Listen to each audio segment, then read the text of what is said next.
അധ്യായം 20. സ്വർഗം.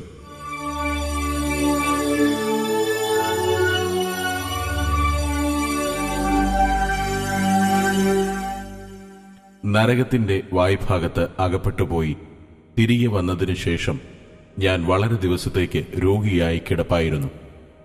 എനിക്ക് വെളിച്ചം കൂടാതെ കിടന്നുറങ്ങുവാൻ കഴിയുമായിരുന്നില്ല.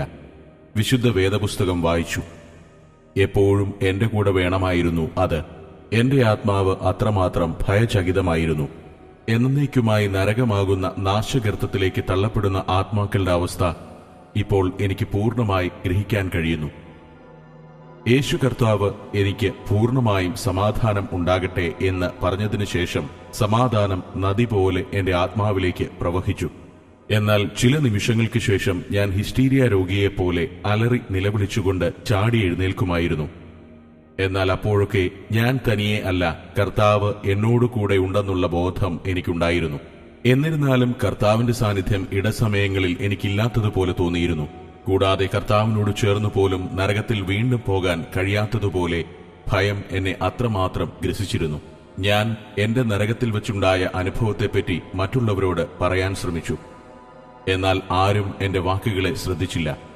സമയം ദീർഘിക്കുന്നതിന് അല്ലെങ്കിൽ സമയം കടന്നു പോകുന്നതിന് മുൻപേ പാപം ഏറ്റുപറഞ്ഞ് മാനസാന്തരപ്പെടാൻ ഞാൻ എല്ലാവരോടുമായി യാചിച്ചുകൊണ്ടിരുന്നു.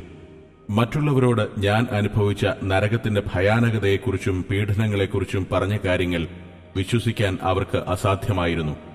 തന്മൂലം നരകത്തെക്കുറിച്ചുള്ളവയെല്ലാം എല്ലാവരുടെയും അറിവിനും മുന്നറിയിപ്പിനുമായി പുസ്തകരൂപത്തിൽ എഴുതുവാൻ കർത്താവ് എന്നോട് ആജ്ഞാപിച്ചു. ഈ ഭയാനകമായ രോഗത്തിൽ അല്ലെങ്കിൽ അവസ്ഥയിൽ നിന്നും മോചനമില്ലെന്ന് വിചാരിച്ചിരുന്ന എനിക്ക് പൂർണ്ണ വിടുതലും ആശ്വാസവും യേശു തരികയും താനാണ് എനിക്ക് രോഗസുഖം തന്നതെന്ന് ഉറപ്പു തരികയും ചെയ്തു. വീണ്ടും ഞാൻ ആത്മാവിനാൽ ഉയർത്തപ്പെട്ട് കർത്താവിനോടുകൂടെ ഏറ്റവും ഉയരത്തിൽ മധ്യാകാശത്തിൽ ആയതായി അറിഞ്ഞു. കർത്താവ് എന്നോട്, നിനക്ക് പിതാവായ ദൈവത്തിന്റെ അത്യഗാധമായ സ്നേഹത്തെയും നന്മകളെയും കാണിച്ചു തരുവാൻ ഞാൻ ആഗ്രഹിക്കുന്നു എന്ന് പറഞ്ഞു. എന്നെ സ്വർഗത്തിന്റെ ഒരു ഭാഗത്തേക്ക് കൊണ്ടുപോയി. വർണ്ണിക്കാനാവതല്ലാത്ത മനോഹരത്വം തുളുമ്പുന്ന ദൈവത്തിന്റെ അത്ഭുത പ്രവൃത്തികളെ കാണിക്കുവാൻ പോവുകയാണെന്ന് പറഞ്ഞു. ഞങ്ങളുടെ തലയ്ക്ക് മുകളിൽ അത്ഭുത പ്രകാശം, ധോരണികളോടും മഹത്വത്തോടും കൂടിയുള്ള അതിമനോഹരമായ 2 ഗോളങ്ങളെ കണ്ടു. ദൈവം തന്നെ അതിന്റെ പ്രകാശബിന്ദുവായിരുന്നു. ഒരു ദൈവദൂതൻ പറന്നുവന്ന്, ദൈവത്തിന്റെ അതിമഹത്തായ നന്മകളെയും കരുണകളെയും കാണുക, ദൈവത്തിന്റെ കരുണ എന്നേക്കുമുള്ളത് എന്ന് പറഞ്ഞു. ദൈവത്തിന്റെ മഹാശക്തിയെയും സ്നേഹത്തെയും കരുണയെയും കുറിച്ച് ആ ദൂതൻ വിവരിച്ചു പറഞ്ഞു തരികയും ചെയ്തപ്പോൾ ദൈവത്തിന്റെ മഹാകാരുണ്യമോർത്ത് എന്റെ ഉള്ളം തേങ്ങി. കൂടാതെ തന്റെ അത്യഗാധമായ സ്നേഹവലയത്തിൽ ഞാൻ ആയിരിക്കുന്നതായും എനിക്ക് അനുഭവപ്പെട്ടു. പെട്ടെന്ന് ഭൂമിയോളം വലിപ്പമേറിയ ഒരു പ്രകാശഗോളം ഞങ്ങളുടെ മുൻപിലേക്ക് വന്നു. ദൈവത്തിന്റെ മനോഹര ശബ്ദം ഞാൻ ശ്രവിച്ചു. പിതാവും പുത്രനും പരിശുദ്ധാത്മാവും ഒന്നത്രേ. പിതാവും പുത്രനും ഒന്ന്, പിതാവും പരിശുദ്ധാത്മാവും ഒന്ന്. ഞാൻ എന്റെ പുത്രനെ മാനവജാതിയുടെ രക്ഷയ്ക്കായി ക്രൂശിൽ മരിക്കുന്നതിനായി അയച്ചു. എന്തുകൊണ്ടെന്നാൽ ഒരു മനുഷ്യൻ പോലും നഷ്ടപ്പെട്ടു പോകുന്നത് പിതാവിന് ഇഷ്ടമില്ല. എന്നാൽ യേശു ഒരു മന്ദസ്മിതത്തോടെ എന്നോട് പറഞ്ഞു, ഞാൻ എന്റെ മണവാട്ടിക്കായി ഒരുക്കിയ മനോഹര മന്ദിരം നിന്നെ കാണിക്കുവാൻ ആഗ്രഹിക്കുന്നു. ഞാൻ എന്റെ കുഞ്ഞുങ്ങളെ അത്യധികമായി സ്നേഹിക്കുകയും കരുതുകയും ചെയ്യുന്നു. ഒരമ്മ തന്റെ കുഞ്ഞിനെ മറന്നാലും മറക്കാത്ത യേശുവാണ് ഞാൻ. ഒരമ്മയുടെ വയറ്റിൽ പിറക്കുന്ന കുഞ്ഞിന് ജീവൻ തുടിക്കുമ്പോൾ മുതൽ ഞാൻ അതിനെ അറിയുകയും കാക്കുകയും ചെയ്യുന്നു. എത്രയോ കുഞ്ഞുങ്ങൾ അമ്മയുടെ ഉദരത്തിൽ വെച്ച് തന്നെ കൊല്ലപ്പെടുന്നു. അതൊക്കെയും ഞാൻ അറിയുന്നു. എത്രയോ കുഞ്ഞുങ്ങൾ ജനിക്കാതിരിക്കാൻ കൊടുക്കുന്ന മരുന്നുകളാൽ അന്ധരായും മുടന്തരായും അംഗഭംഗമുള്ളവരായും ജനിക്കുന്നു. ഇതൊക്കെയും ഞാൻ അറിയുന്നു. ഗർഭധാരണം മുതൽ അത് ഒരു ആത്മാവാണ്. ആ കുഞ്ഞുങ്ങൾ മരിക്കുമ്പോൾ എന്റെ ദൂതന്മാരെ അയച്ച് അവരെ ഇവിടെ എന്റെ അടുക്കൽ ചേർത്തുകൊള്ളുന്നു. അവർ ഇവിടെ വളർന്ന് പഠിച്ച് സ്നേഹിച്ച് ജീവിക്കാൻ അവർക്കായി ഞാൻ ഇവിടെ സ്ഥാനം ഒരുക്കിയിരിക്കുന്നു. ഞാൻ അവർക്ക് ഇവിടെ പൂർണ്ണമായതും വിശേഷപ്പെട്ടതും മഹത്വമുള്ളതുമായ ഒരു ശരീരവും കൊടുക്കും. ഈ വിശേഷപ്പെട്ട ഗോളത്തിൽ പരിപൂർണ സുഖസൗകര്യങ്ങളും സ്നേഹോഷ്മളമായ അന്തരീക്ഷവും ഉള്ളതാണ്. സമൃദ്ധമായ പുൽത്തകിടികളും സ്വച്ഛസ്ഫടിക ജലതടാകങ്ങളും ഫലമൂലാദികളാൽ നിറയപ്പെട്ട വൃക്ഷങ്ങളാൽ നിബിഡവുമായിരുന്നു അവിടം. വിനോദകേന്ദ്രങ്ങൾ പോലെ മാർബിൾ കല്ലുകൾ കൊണ്ടുള്ള ബെഞ്ചുകളും ഇരിപ്പിടങ്ങളും മറ്റും അവിടെ ഉണ്ടായിരുന്നു. കുട്ടികളുടെ പാർക്ക് പോലെ ധാരാളം കുഞ്ഞുങ്ങൾ പലവിധ വിനോദങ്ങളിലും കളികളിലും ഏർപ്പെട്ടുകൊണ്ടിരുന്നു.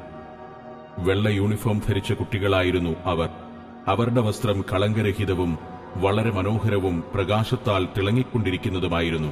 കുഞ്ഞുങ്ങളെ സൂക്ഷിക്കാൻ ദൂതന്മാർ അവർക്ക് ചുറ്റുമുണ്ടായിരുന്നു. കൂടാതെ അവരുടെ പേരുവിവരങ്ങൾ ഒരു രജിസ്റ്ററിൽ രേഖപ്പെടുത്തിയിരുന്നു. ഞാൻ അവിടെ ഈ പൈതങ്ങളെ ദൈവവചനങ്ങൾ പഠിപ്പിക്കുന്നതായും ഒരു സ്വർണ്ണബുക്കിൽ നിന്ന് സംഗീതം പഠിപ്പിക്കുന്നതായും കണ്ടു. കൂടാതെ എല്ലാവിധമായ മൃഗങ്ങളും ഈ ദൂതന്മാരാൽ നടത്തപ്പെടുന്ന സ്കൂളിൽ പൈതങ്ങളോടുകൂടെ കളിക്കുകയും സഞ്ചരിക്കുകയും ഇരിക്കുകയും ചെയ്യുന്നതായും ഞാൻ കണ്ടു. അവിടെ യാതൊരുവിധ ദുഃഖമോ പ്രയാസമോ കരച്ചിലോ വഴക്കോ യാതൊന്നുമില്ലായിരുന്നു. എന്ന് തന്നെയല്ല, എല്ലാവിധ ആനന്ദവും സന്തോഷവും ഉല്ലാസവും നിറഞ്ഞ മനോഹരമായ ഒരു അവസ്ഥാവിശേഷത്താൽ നിറഞ്ഞ സ്ഥലമായിരുന്നു. പിന്നെ ദൂതന്മാർ എന്നെ വേറൊരു മനോഹരമായ പ്രകാശപൂരിതമായ ഗോളം കാണിച്ചു തന്നു. അനേകായിരം നക്ഷത്രങ്ങൾ പ്രകാശിക്കുന്ന പോലെ അതിന്റെ ശോഭ അത്ര അവർണ്ണനീയമായിരുന്നു. അതിലും മനുഷ്യർ ആനന്ദതുന്തിലരായി കാണപ്പെട്ടു. അല്പം അകലെയായി പരിശുദ്ധ തങ്കത്താൽ ശോഭിതമായ 2 പർവ്വതങ്ങൾ കാണപ്പെട്ടു. കൂടാതെ എന്റെ സമീപം വിലയേറിയ കല്ലുകളാലും നവരത്നങ്ങളാലും ഉണ്ടാക്കിയതും മുത്തുകളാൽ പല ശില്പവിദ്യകൾ ചെയ്യപ്പെട്ടതുമായ 2 അതിമനോഹരമായ വാതിലുകളും കണ്ടു. ഇത് പുതിയ ഭൂമിയാണെന്നും നേരത്തെ പ്രകാശപൂരിതമായി കണ്ട പട്ടണം പുതിയ യെരുശലേമാണെന്നും എനിക്ക് മനസ്സിലായി. ഈ പുതിയ യെരുശലേം ഭൂമിയിലേക്ക് ഇറക്കിക്കൊണ്ടുവന്നതാണ്. പിന്നീട് ഞാൻ തിരികെ എന്റെ വാസസ്ഥലമായ പഴയ ഭൂമിയിലേക്ക് കൊണ്ടുവരപ്പെട്ടു. ഈ ഭൂമി 1000 ആണ്ട് വാഴ്ചയ്ക്ക് ദൈവമഹത്വത്തിന് തീയാൽ ശുദ്ധീകരിക്കപ്പെടേണ്ടതിനു വേണ്ടി അതിവേഗം ഒരുങ്ങിക്കൊണ്ടിരിക്കുകയാണ്. ഈ ഭൂമിയും 1000 ആണ്ട് വാഴ്ചയ്ക്ക് വേണ്ടി യെരുശലേം തലസ്ഥാനമായുള്ള ഭരണത്തിനു വേണ്ടി പുതുക്കപ്പെടും. അനേകം ആളുകൾ ഈ തലസ്ഥാന നഗരമായ യെരുശലേമിലേക്ക് പർവ്വതങ്ങളിൽ നിന്നും ഗുഹകളിൽ നിന്നും ഇറങ്ങി വരുന്നതായി ഞാൻ കണ്ടു.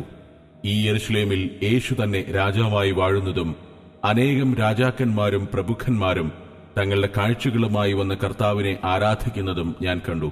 കർത്താവ് ഈ ദർശനത്തിന്റെ അർത്ഥം എനിക്ക് മനസ്സിലാക്കി തന്നു. ഞാൻ എത്രയും വേഗം വീണ്ടും ഭൂമിയിലേക്ക് വന്ന് മരിച്ച വിശുദ്ധന്മാരെ ആദ്യവും പിന്നീട് എനിക്കായി കാത്തിരിക്കുന്നതും പൂർണ്ണതപ്പെട്ടതുമായ ജീവനുള്ളവരെ മറുരൂപപ്പെടുത്തുകയും ഭൂമിയിൽ നിന്ന് ചേർത്ത് മധ്യാകാശത്തിലേക്ക് പോകുന്നതായിരിക്കും. അതിനുശേഷം കുറച്ചു സമയം അന്തിക്രിസ്തു ലോകത്തിൽ വാഴും. അപ്പോൾ ഒരിക്കലും ഉണ്ടായിട്ടില്ലാത്തതും മേലിൽ അതിനുശേഷം ഉണ്ടാകാത്തതുമായ ഭയാനകമായ കഷ്ടങ്ങൾ ഭൂമിയിൽ ഉണ്ടാകും. അതിനുശേഷം ക്രിസ്തു തന്റെ വിശുദ്ധന്മാരുമായി ലോകത്തിൽ വരികയും സാത്താനെയും അവന്റെ സൈന്യത്തെയും ബന്ധിച്ച് 1000 ആണ്ട് വരെ അഗാധകൂപത്തിലേക്ക് തള്ളുകയും യെരുശലേം തലസ്ഥാനമാക്കി ഇവിടെ സമ്പൽ സമൃദ്ധവും തിന്മയില്ലാത്തതുമായ ഒരു ഭരണം നടത്തുകയും ചെയ്യും. 1000 ആണ്ട് കഴിഞ്ഞ ശേഷം സാത്താനെയും അവന്റെ സൈന്യത്തെയും അവന്റെ ബന്ധനത്തിൽ നിന്ന് വിടുവിക്കും. പിന്നെ അവനെയും അവന്റെ സൈന്യത്തെയും അവനോട് കൂടെയുള്ള ജനത്തെയും എന്നേക്കുമായി കത്തുന്ന തീപ്പൊയ്കയിലേക്ക് തന്റെ മഹത്വത്തിന്റെ പ്രഭാവത്തിൽ തോൽപ്പിച്ച് തള്ളുകയും ചെയ്യും. കൂടാതെ ഈ പഴയ ഭൂമി എന്നേക്കുമായി മാറ്റപ്പെടും. നോക്കുക, നേരത്തെ നീ ദർശനത്തിൽ കണ്ട പുതിയ ഭൂമി സ്ഥാപിക്കപ്പെടും. പുതിയ യെരുശലേം അതിൽ എന്നേക്കുമായി തലസ്ഥാനമായി സ്ഥാപിക്കപ്പെടും. ഈ പുതിയ ഭൂമിയിൽ സമുദ്രമില്ല. പ്രകാശത്തിനും കാലസമയ നിർണയത്തിനും സൂര്യനും ചന്ദ്രനും നക്ഷത്രങ്ങളും ഉണ്ടായിരിക്കുകയില്ല. കർത്താവ് താൻ എല്ലാമായിരിക്കും.